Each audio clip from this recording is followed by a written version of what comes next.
कहावतें आप सुनते भी हैं और पढ़ते भी हैं। बाज़ मर्तबा हैरत होती है कि इस अजीब सी बात का पसे मंज़र क्या है। मुर्गे की एक टांग। आज की वीडियो में हम आपको इस कहावत का मतलब बताएंगे, ये कहावत किस मौके पर बोली जाती है और हम आपको बताएंगे कि इस कहावत के पीछे क्या कहानी है। मुर्गे की एक टांग। इस कहावत का मतलब है कि अपनी बात के सही होने पर जिद करना। ये कहावत उस वक्त बोली जाती है जब कोई शख्स अपनी झूठी बात को दोहराता रहे और किसी तरह कायल ना हो, और अगर उसकी बात गलत साबित हो जाए तब भी उस पर अड़ा रहे।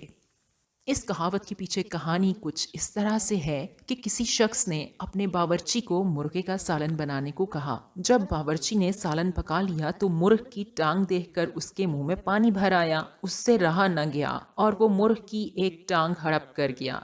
जब खाना दस्तरखान पर लगा तो सालन में मुर्गे की एक ही टांग थी। उस शख्स ने बावर्ची से पूछा, मुर्गे की दूसरी टांग कहाँ है? बावर्ची ने जवाब दिया, जनाब ये मुर्गा एक ही टांग का था, इसलिए सालन में एक टांग है। वो शख्स बहुत झंझलाया और बावर्ची को समझाने लगा कि मुर्ग कभी एक टांग का नहीं होता, लेकिन बावर्ची न माना। आखिर वो शख्स उसे लेकर बाजार गया। बाजार में एक जगह मुर्गे फरोख्त हो रहे थे।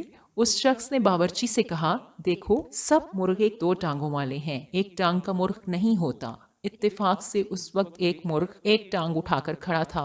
बावर्ची ने कहा, वो देखिए एक टांग का मुर्ग। उस शख्स ने मुर्ग के पास जाकर जोर से ताली बजाई। मुर्गे ने घबरा कर दूसरी टांग निकाली और भागा। उस शख्स ने कहा, देखा ये भी दो टांगों वाला है। बावर्ची ने फौरन जवाब दिया, जनाब उस वक्त दस्तरखान पर भी ताली बजाते तो वो मुर्ग भी दूसरी टांग निकाल देता।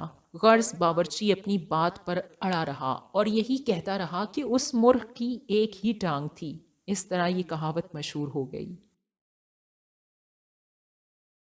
अगर आपको लगता है कि आपको हमारा चैनल सब्सक्राइब करना चाहिए तो ज़रूर कीजिएगा, ताकि आने वाली वीडियो का नोटिफिकेशन आपको मिल सके।